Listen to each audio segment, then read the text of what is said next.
Halo, Assalamualaikum warahmatullahi wabarakatuh. Selamat datang di video pembelajaran kita pada hari ini. Jadi gimana kabarnya semuanya? Sehat? Alhamdulillah. Baik, pada video hari ini saya akan melanjutkan perkuliahan statistika, di mana topik kita adalah distribusi teoritis. Jadi untuk tujuan pembelajarannya adalah mahasiswa mampu menjelaskan dan mengimplementasikan konsep dari distribusi teoritis. Seperti itu untuk tujuan pembelajaran. Nah, untuk outline-nya dari theoretical distribution ini atau distribusi teoritis ini nanti ada 8 pembahasan, ada 8 sub pembahasan. Namun di video kita pada hari ini kita akan terfokus ke pembahasan 1 mengenai distribusi binomial, pembahasan kedua distribusi Poisson, dan pembahasan ketiga distribusi hipergeometrik. Untuk pembahasan-pembahasan lain akan dijelaskan pada video minggu berikutnya. Jadi nanti untuk distribusi teoritis ini nanti akan dijelaskan pada 3 pertemuan. Jadi seperti itu. Lanjut, apa itu definisi distribusi teoritis? Jadi distribusi teoritis itu didefinisikan sebagai suatu alat untuk menentukan apa yang dapat diharapkan apabila asumsi-asumsi yang dibuat itu sudah benar, sudah sesuai. Jadi seperti itu. Suatu alat untuk menentukan apa yang dapat diharapkan. Nah, distribusi teoritis itu juga dapat digunakan sebagai dasar pembanding dari suatu hasil eksperimen atau observasi. Sebagai dasar pembandingnya, distribusi teoritis itu. Selain itu, distribusi teoritis itu biasanya sering digunakan sebagai pengganti distribusi sebenarnya. Karena apa? Karena distribusi sebenarnya itu mahal dan sulit diperoleh. Seperti itu. Itu untuk definisi distribusi teoritis. Nah, biasanya distribusi teoritis ini memungkinkan para pembuat keputusan atau decision making itu untuk memperoleh dasar logikanya yang kuat sehingga apa? Ketika mereka mengambil suatu keputusan itu didasarkan atas dasar logika. Seperti itu.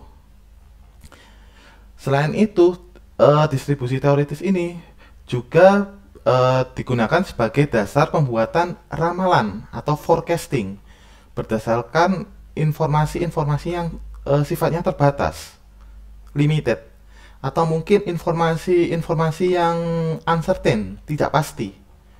Seperti itu.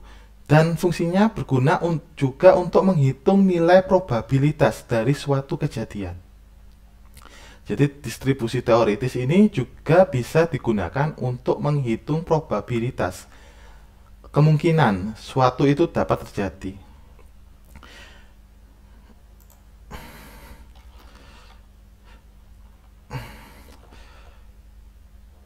Seperti yang saya jelaskan sebelumnya, bahwa pembahasan kita nanti ada 8 ya distribusi teoritis. Nah, di sini terdapat beberapa contoh implementasi dari beberapa distribusi teoritis. Misalkan distribusi binomial. Contohnya seperti ini. Ada seseorang ahli tanaman yang menggunakan distribusi binomial untuk meramalkan hasil penyilangan atau crossing berbagai varietas tanaman yang berbeda. Jadi seperti itu.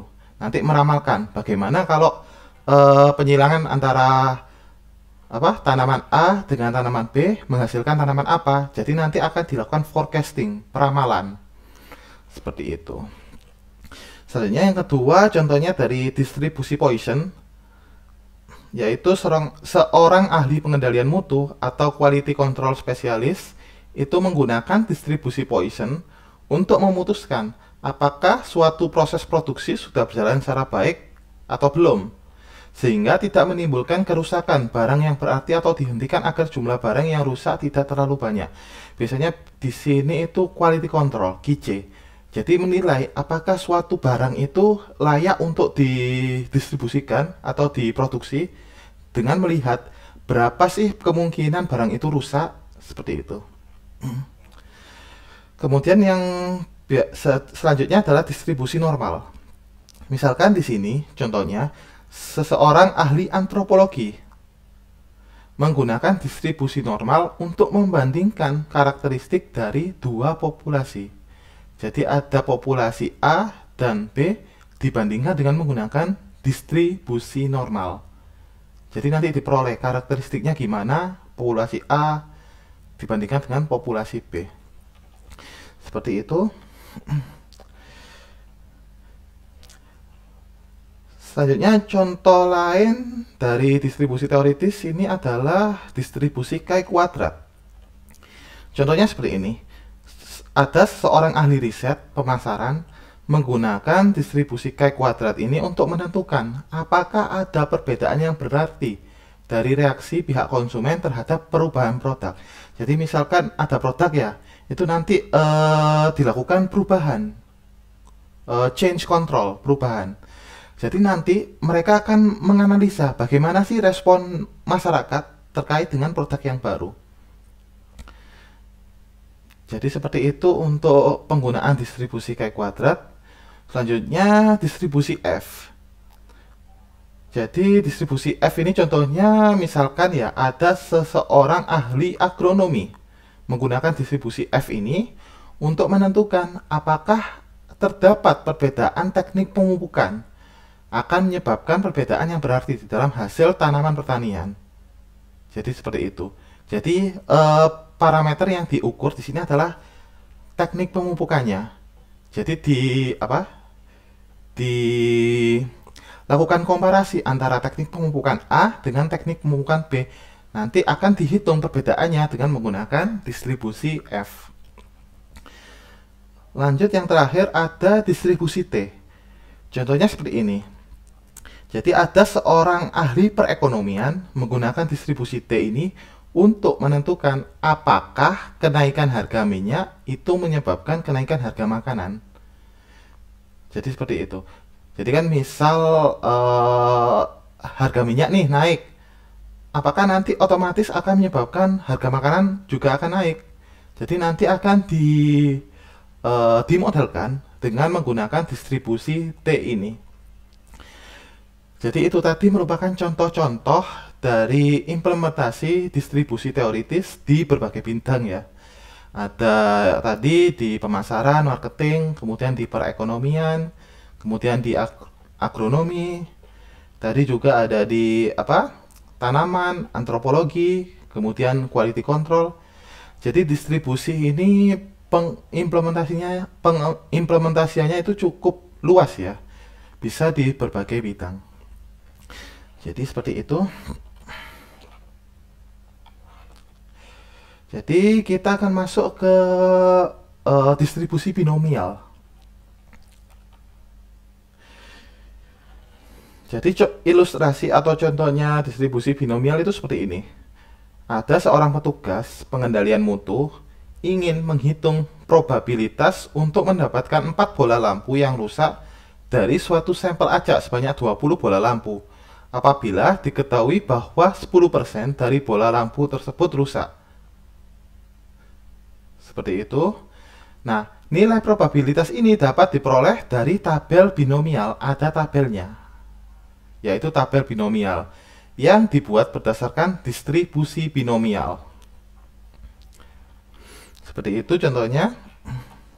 Contoh lain misalnya ada seorang ahli farmasi ingin menguji cobakan efektivitas dari suatu jenis obat dalam mencegah jenis penyakit tertentu, sehingga dilakukan suatu eksperimen pengobatan terhadap sampelnya sebanyak 100 pasien. Nah, hasil eksperimen ini dapat dianalisis dengan menggunakan distribusi binomial.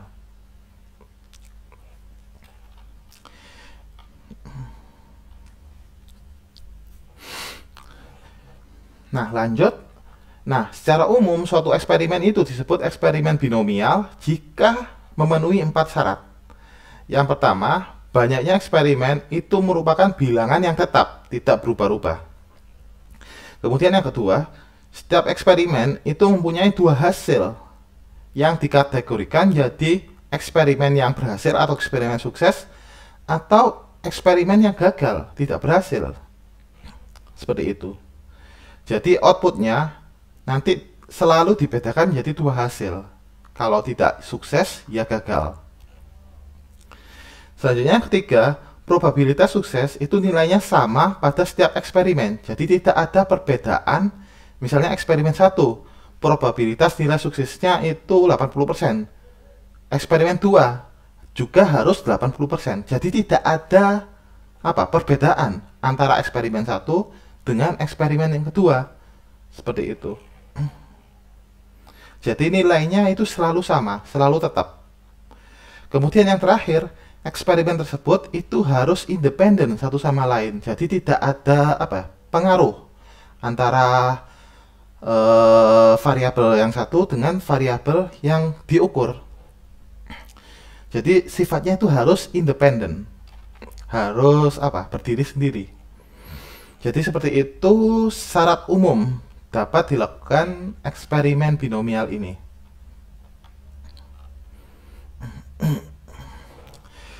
Misalkan seperti ini, contoh eksperimen binomial. Ada pengambilan satu bola secara acak dari kotak yang berisi 30 bola merah, atau bisa kita notasikan sebagai 30M, dan 70 bola putih. Kita notasikan sebagai 70P, di mana Y adalah variabel acak dengan nilai sebagai berikut. Y itu bisa bernilai 1 jika bola merah yang terambil. Jadi jika bolanya berwarna merah, maka kita definisikan Y-nya itu 1. Kalau misal bola putihnya yang terambil, itu kebalikannya, kita definisikan sebagai 0. Seperti itu. Nah, di sini adalah probabilitas M-nya, bola merah yang terambil. Atau bisa kita notasikan sebagai sukses. Jadi ketika kita mendapat bola merah, itu kita kategorikan jadi S atau sukses, yaitu probabilitas untuk mendapatkan bola merah atau sukses. Di sini nilainya adalah 30 yang terambil dibagi total populasi.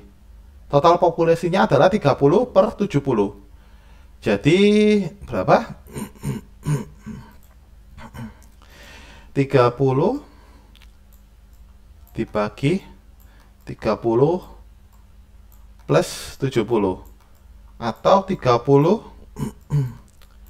dibagi 100, hasilnya 0,3. Jadi seperti itu. Nah, gimana kalau probabilitas untuk mendapatkan bola putih? Jadi bola putihnya berapa? 70 dibagi 100 total populasinya, yaitu 0,7. Atau bisa jadi menggunakan 1 min probabilitas suksesnya, atau 1 min 0,3, hasilnya 0,7. Seperti itu untuk contoh eksperimen binomial. Nah, penyelesaian eksperimen binomial ini biasanya menggunakan N sama dengan 4 kali dengan pengembalian agar tercapai independensi. Misalkan begini, setiap pengambilan itu nanti langsung diambil 4 bola. Jadi kita lihat bola pengambilan pertama, bolanya berapa? Bolanya ternyata merah, putih, putih, putih. Jadi seperti itu. Jadi eksperimen ini akan menghasilkan 2/4 atau 16 hasil. Jadi seperti itu. Nah, jika X banyaknya bola merah yang terambil, maka X itu sama dengan penjumlahan atau summation dari YI, di mana batas bawahnya adalah I sama dengan 1 hingga batas atasnya sama dengan 4. Seperti itu. X banyaknya bola merah yang terambil. Kemudian apabila semua nilai probabilitas X itu dihitung, maka diperoleh distribusi probabilitas X dan disebut distribusi probabilitas binomial, atau sama dengan N sama dengan 4. Misalkan seperti ini, probabilitas X sama dengan 0, atau X tadi kita definisikan berapa banyak bola merah yang terambil. Jadi di sini banyak bola merah yang terambil adalah sama dengan 0, atau kita definisikan sebagai probabilitas apa? Putih, putih, putih, putih. Jadi dari 4 bola yang terambil itu semuanya putih. Sehingga bisa kita notasikan sebagai gagal atau G dipangkatkan 4. Tadi kan probabilitas G-nya itu sama dengan 0,7 kan. Jadi langsung saja 0,7 dipangkatkan 4. Hasilnya 0,2401. Seperti itu. Nah, gimana kalau misalkan ada terambil satu bola merah? Jadi satu bola merah terambil, lainnya bola putih. Jadi lainnya ini bola putihnya berjumlah 3. Jadi otomatis probabilitas dari 4S dikalikan G pangkat 3, di mana nanti probabilitas S-nya atau suksesnya adalah 0,3 dan G-nya adalah 0,7, sehingga diperoleh nilai 0,4116. Seperti itu. Begitu juga kalau yang X-nya sama dengan 2 atau 2 yang terambil, hasilnya akan seperti ini, 6S pangkat 2 G pangkat 2. Jadi nanti dilakukan substitusi, 6 dikalikan probabilitas dari S 0,3 dikuadratkan dikalikan probabilitas dari G 0,7 dikuadratkan. Jadi seperti itu. Itu untuk penyelesaian eksperimen binomial.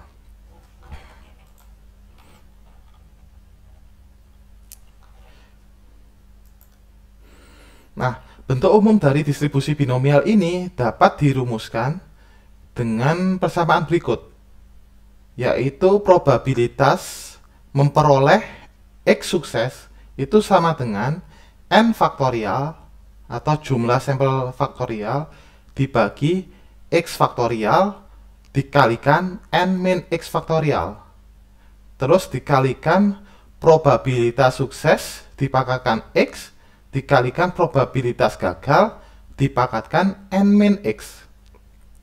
Jadi seperti itu. Jadi S-nya itu kan probabilitas untuk suksesnya kan, probabilitas suksesnya. Kalau G probabilitas gagalnya.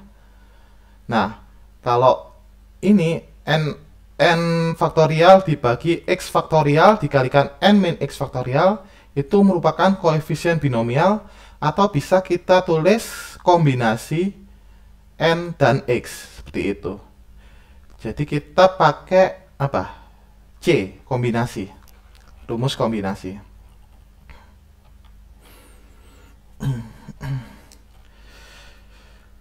Misalkan contoh distribusi binomial seperti ini. Ada seorang penjual itu mengatakan bahwa di antara seluruh barang rusak, atau maksud saya barang dagangannya yang sudah dikemas rapi, ada yang rusak sebanyak 20%. Seseorang pelanggan itu membeli barang tersebut sebanyak 8 buah yang dipilihnya secara acak. Jadi tidak tahu ya, mana barang yang rusak, mana barang yang tidak rusak. Jika X itu merupakan banyaknya barang yang tidak rusak, maka hitunglah probabilitas bahwa dari 8 barang yang dibeli tersebut terdapat 5 barang yang rusak. Jadi kita apa? Definisikan. Tadi kan membeli berapa? 8 buah kan? Jadi seorang pelanggan memberi 8 buah barang dan kita asumsikan ada 5 barang yang rusak. Jadi otomatis barang yang tidak rusak 8 minus 5 sama dengan 3. Jadi seperti itu. Barang yang tidak rusak berarti 3 dan barang yang rusak adalah 5. Seperti itu. Maka kita langsung cari nilai probabilitas barang yang tidak rusak atau X-nya itu sama dengan 3 dengan menggunakan probabilitas X-nya sama dengan 3. Kemudian kita masukkan langsung ke rumusnya. Jadi tadi kan rumusnya begini.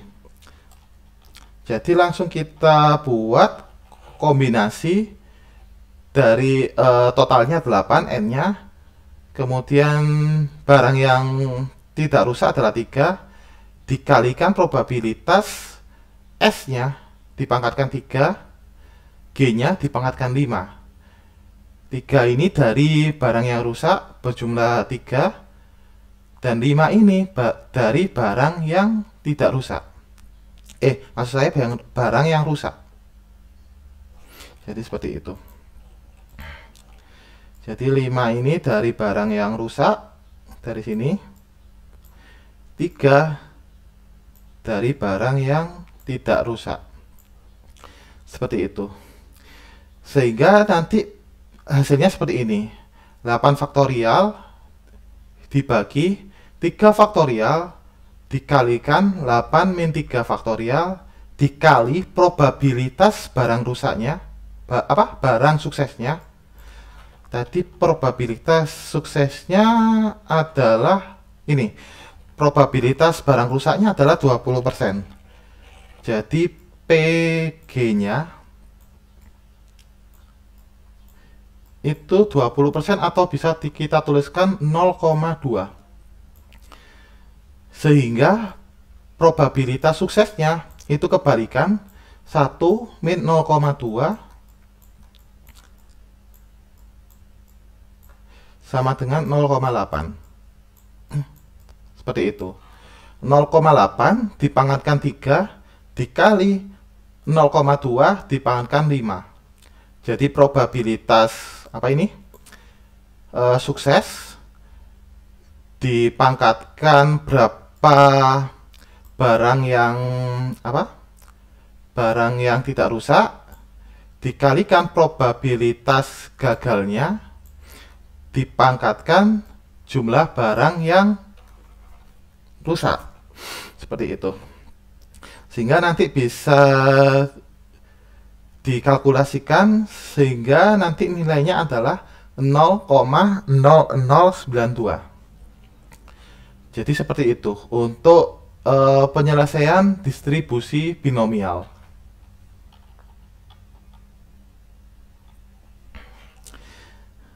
Nah, pada distribusi binomial biasanya kita mengenal istilah rata-rata, varian, dan standar deviasi. Untuk variabel X yang mengikuti distribusi binomial, maka berlaku rata-rata nilai atau nilai harapan dari distribusi binomial, yaitu kita notasikan dengan mu ya. Mu sama dengan E dikalikan X, atau bisa N jumlah populasi dikalikan S-nya, probabilitas suksesnya. Itu untuk rata-rata. Kalau varian itu kita langsung definisikan sebagai berikut. Jadi N dikalikan probabilitas sukses dikalikan probabilitas gagalnya. Jadi N dikali S dikali G. Untuk standar deviasinya yaitu akar kuadrat dari varian. Jadi langsung kita masukkan akar dari N dikalikan S dikalikan G. Seperti itu untuk rata-rata varian dan standar deviasi.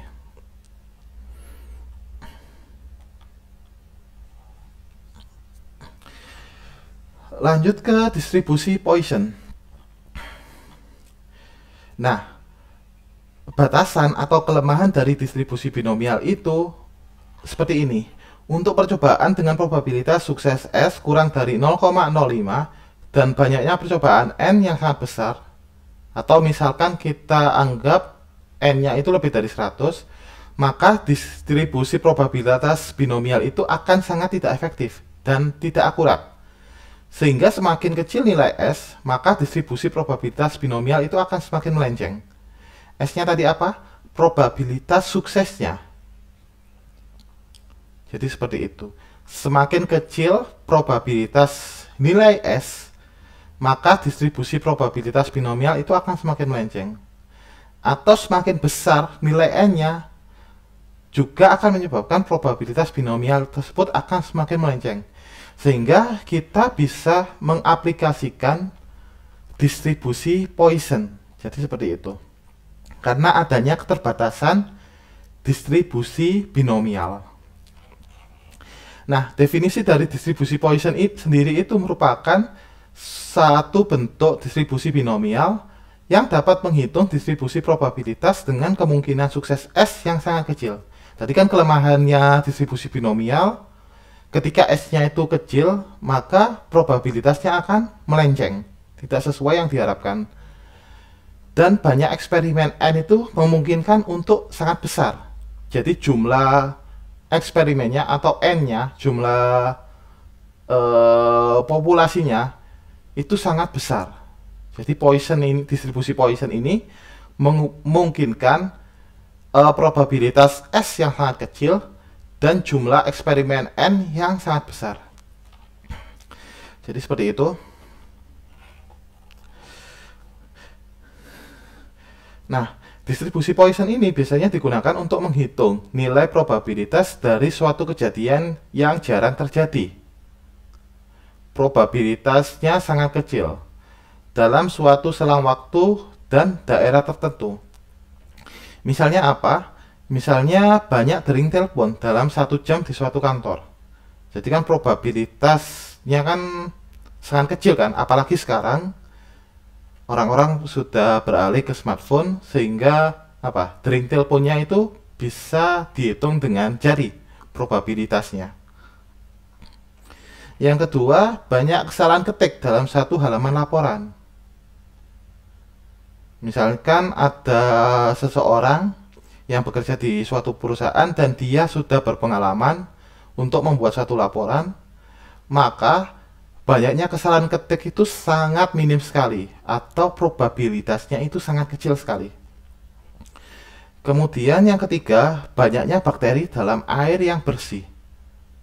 Jadi di sini yang dihitung adalah variabelnya air bersih. Dihitung berapa jumlah bakterinya.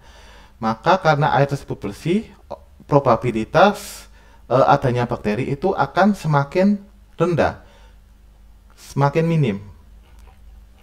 Jadi seperti itu untuk kasus-kasus yang diselesaikan dengan distribusi Poisson ini. Nah, persamaan distribusi Poisson ini bisa kita rumuskan dengan menggunakan persamaan berikut, yaitu probabilitas X itu nilainya atau sama dengan nilai lambda dipangkatkan X dikalikan E dipangkatkan negatif lambda dibagi X faktorial. Seperti itu untuk rumusnya. Nah, lambda itu sendiri apa? Lambda sendiri adalah rata-rata distribusi dari distribusi Poisson ini. Kemudian untuk E-nya itu adalah konstanta Euler. Biasanya ini sering kita gunakan terutama di bidang matematika atau statistik. Biasanya untuk konstanta Euler itu nilainya adalah 2,7182 sekian sekian sekian. Biasanya kita Kita sederhanakan. Biasanya cuma seperti ini, 2,7183. Jadi sampai 4 digit di belakang koma. Jadi nggak perlu sampai menghitung sampai panjang seperti ini. Biasanya 2,7183. Itu untuk konstanta Euler. Jadi langsung saja kita coba ya masuk ke contohnya distribusi Poisson. Di sini ada seseorang yang akan menjual mobil mewahnya dengan memasang iklan pada suatu surat kabar yang dapat menjangkau 100.000 pembaca. Nah, di sini kita definisikan N-nya itu adalah 100.000. Populasinya 100.000. Dengan asumsi nilai probabilitas bahwa seseorang yang membaca iklan akan berminat membeli mobil adalah sebanyak S sama dengan 1/50.000. Atau bisa kita tulis probabilitasnya adalah 1/50.000.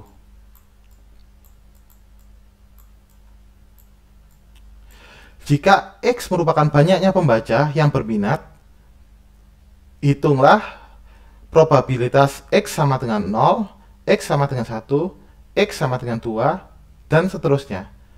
Jadi di sini kita mengetahui N-nya berapa, probabilitasnya berapa. Jadi nilai lambda itu tadi apa? Lambda rata-rata distribusi.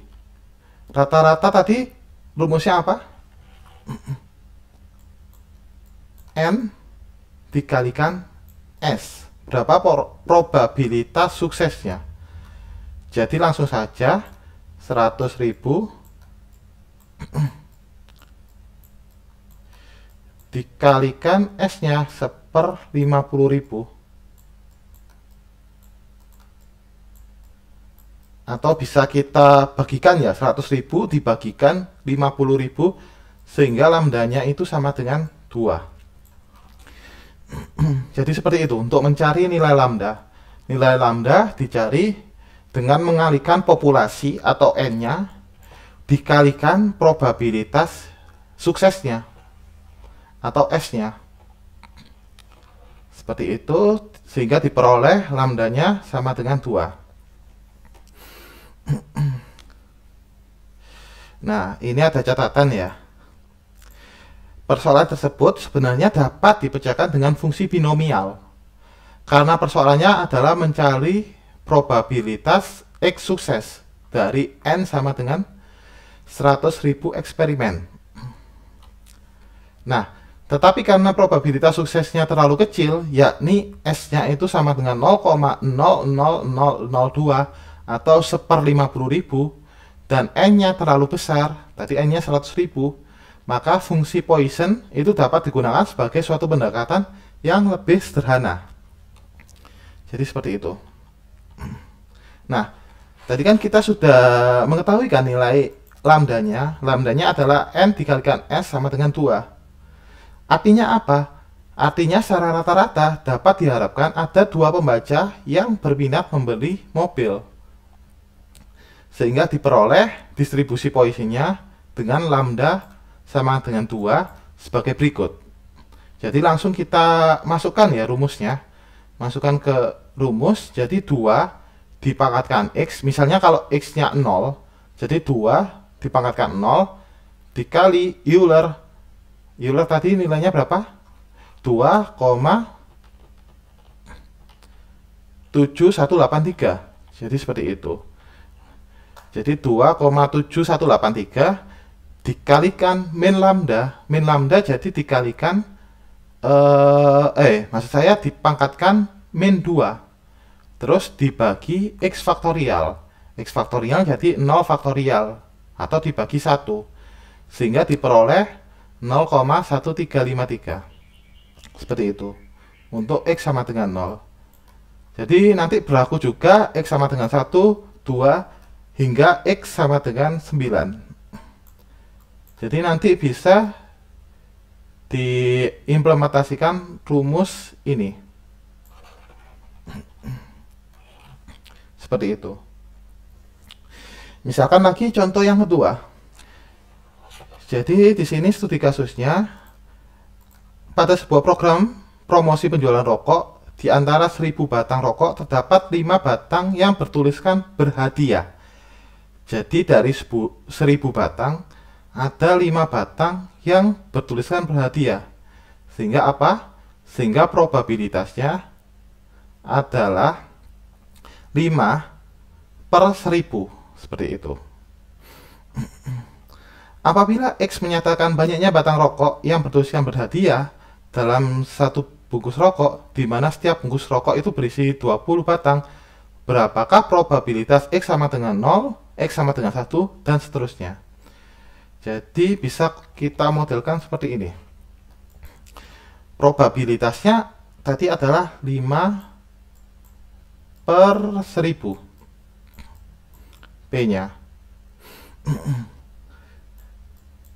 Kemudian N-nya itu bukan probabilitas bukan sampel keseluruhannya, melainkan sampel satu bungkus rokok. satu bungkus rokok itu tadi terdiri dari 20 batang. Seperti itu. Jadi probabilitasnya adalah 5 per 1000 sama dengan dan N-nya itu adalah sama dengan 20. Seperti itu. Sehingga lambdanya itu nanti 20 dikalikan 5 per 1000, atau 20 kali 5 kan 100 bisa coret jadi 1/10 atau 0,1. Jadi lambdanya 0,1.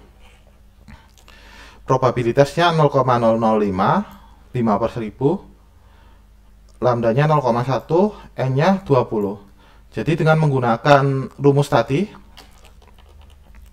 rumus yang ini, lambda dipangkalkan X dikalikan Euler dipangkalkan minus lambda dibagi X faktorial.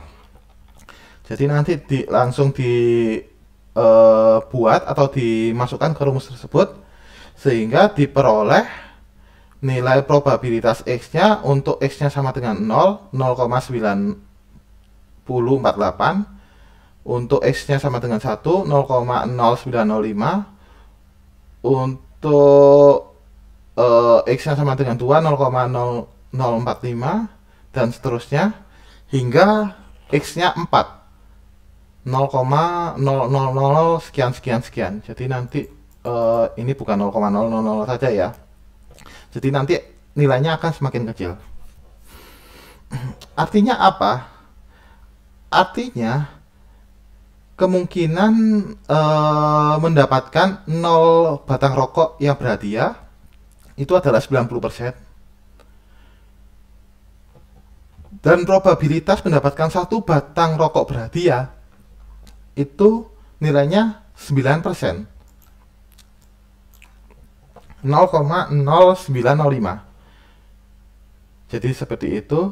Nah, probabilitas untuk mendapatkan 4 batang berhadiah dalam satu bungkus rokok itu adalah 0,000 sekian. Atau bisa kita simpulkan tidak mungkin. Seperti itu. Jadi seperti itu untuk solusi contoh 2. Lanjut ke contoh 3. Di contoh 3 ini, contohnya seperti ini. Ada seseorang kepala bagian kredit sebuah bank beranggapan bahwa 4% dari para nasabah merasa tidak puas dengan pelayanan bank tersebut. Kemudian 50 orang nasabah dipilih secara acak. Jika X itu merupakan banyaknya nasabah yang tidak puas, maka hitunglah probabilitas X untuk X sama dengan 0, 1, 2, hingga X sama dengan 9. Dan hitunglah distribusi kumulatif. Kemarin distribusi kumulatif apa? Distribusi apa? Penjumlahan antara distribusi sekarang dengan sebelumnya. Atau distribusi apa? Kumulatifnya. Seperti itu sih. Jadi tadi kita rumuskan ada 50 orang nasabah ya. Jadi N-nya itu sama dengan 50. Kemudian probabilitasnya 4% atau 0,04. Jadi lambdanya adalah N-nya dikalikan probabilitas suksesnya 0,04. Sehingga nilainya sama dengan 2. Sehingga di sini lambdanya sama dengan 2. Jadi nanti otomatis bisa dilakukan penghitungan dengan menggunakan rumus ini, sehingga diperoleh tabel Poisson seperti ini. Untuk P sama dengan 0, probabilitasnya adalah 0,1353. Untuk P sama dengan 1, probabilitasnya adalah 0,27 sekian. Hingga probabilitas X-nya sama dengan 9. Atau nilainya 0,0002. Seperti itu. Nah, tadi soalnya juga apa tadi? Hitung distribusi kumulatif. Jadi bisa kita hitung kumulatifnya. Misalkan di sini untuk kumulatifnya 0, X-nya sama dengan 0 adalah 0,1353. Untuk X sama dengan 1 adalah P1 ditambahkan P0. Jadi 0,2707 ditambahkan 0,1353 sehingga diperoleh 0,4060. Begitu juga seterusnya, sehingga nanti diperoleh kumulatifnya 0,9999. Seperti itu untuk solusi contoh 3. Jadi seperti itu untuk distribusi Poisson. Lanjut ke distribusi hypergeometrik.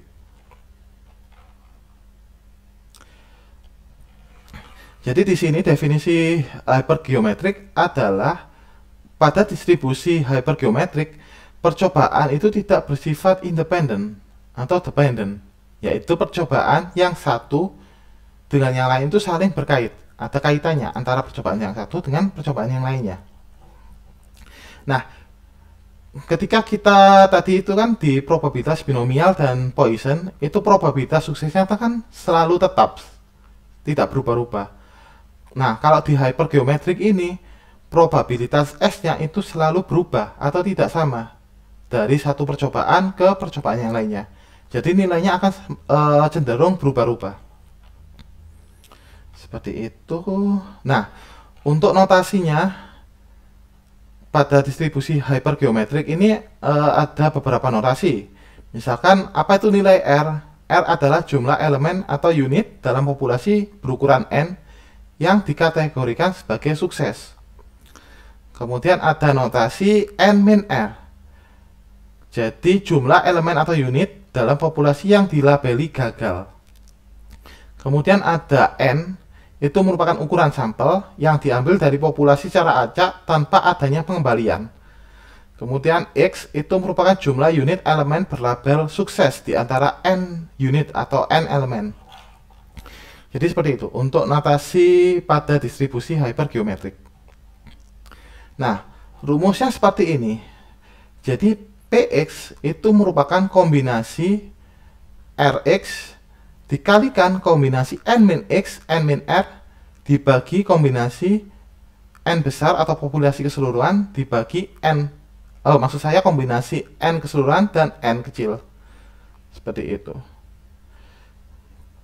Jadi ini penjelasannya. Untuk Px itu merupakan probabilitas X sukses dalam N percobaan. Dan N kecil itu adalah jumlah percobaannya. Kemudian N besar itu jumlah elemen dalam populasi. Jadi populasinya dinotasikan dengan N besar. Kalau jumlah percobaannya adalah N kecil. Kemudian R-nya itu jumlah elemen dalam populasi yang berlabel sukses. Seperti itu. Nah, di sini ada dua persyaratan distribusi hypergeometrik. Yang pertama, percobaan diambil dari suatu populasi yang terbatas. Jadi ada batasan populasinya dan dilakukan tanpa adanya pengembalian. Seperti itu. Yang kedua, ukuran sampel N itu harus lebih besar dari 5% dari populasi N. Jadi ukuran sampelnya harus lebih besar dari 5%. Misalkan apa? Misalkan seperti ini. Jadi apa ya? Ada 100 barang, N besarnya 100. Maka otomatis ketika kita mengambil barang itu minimumnya adalah lebih dari 5 atau katakanlah 6. Seperti itu. Jika populasinya 100, maka barang yang diambil itu minimal harus 6 karena harus dilebih dari 5%. Seperti itu. Nah, langsung saja ya ke contoh distribusi hypergeometrik. Di sini misalkan ada contoh sebuah anggota komite itu terdiri dari 5 orang. Ada 3 wanita dan 2 laki-laki. Kita misalkan 2 dari 5 anggota komite tersebut dipilih untuk menjadi delegasi dalam suatu conference. Seperti itu. Jadi dari 5 itu nanti dipilih 2 orang yang menjadi perwakilan. Dan dari 5 tersebut nanti ada 3 orang wanita dan 2 orang laki-laki. Nah, di sini tugas kita menghitung berapa probabilitas bahwa dari pemilihan secara acak diperoleh 2 orang wanita. Jadi kedua-duanya itu wanita. Atau dari 2 orang tersebut ada 1 orang laki-laki dan 1 orang perempuan. Jadi dari 2 ini nanti berisi 1 orang laki-laki dan 1 orang wanita. Seperti itu. Jadi di sini kita menggunakan rumus kombinasi. Jadi langsung saja kita masukkan kombinasinya, kita masukkan R-nya, kita masukkan X-nya. Jadi ketika probabilitas 2 orang yang terpilih, maka X-nya adalah 2. Jadi P2-nya jadi 3C2, 2C0. Jadi di sini kombinasi pria yang terpilih. Seperti itu. Jadi kombinasi 2 wanita dipilih dikalikan kombinasi pria terpilih dibagi total keseluruhan atau sampelnya. Seperti itu, kombinasi sampelnya. Jadi sehingga diperoleh nilainya adalah 3/10 atau 0,3. Jadi di sini apa artinya? Probabilitas 2 orang wanita yang terpilih adalah 0,3. Seperti itu. Nah, gimana kalau misal ada 1 wanita dan 1 pria? Sehingga bisa kita masukkan ke rumus kombinasi 1 orang wanita dikalikan kombinasi 1 orang pria. Seperti itu. Dibagi kombinasi dari total populasi. Sehingga diperoleh 3 dikali 2 dibagi 10 atau 0,6. Seperti itu. Jadi probabilitas terpilihnya 1 orang wanita dan 1 orang laki-laki adalah 0,6. Seperti itu. Nah, itu untuk apa tadi? Distribusi hypergeometrik.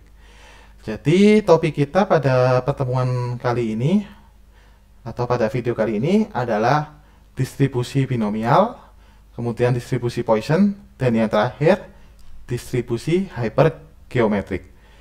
Jadi seperti itu. Baik, mungkin itu dulu ya untuk pertemuan untuk perkuliahan kita di statistika minggu ke-10. Jadi kita nanti lanjut ke implementasi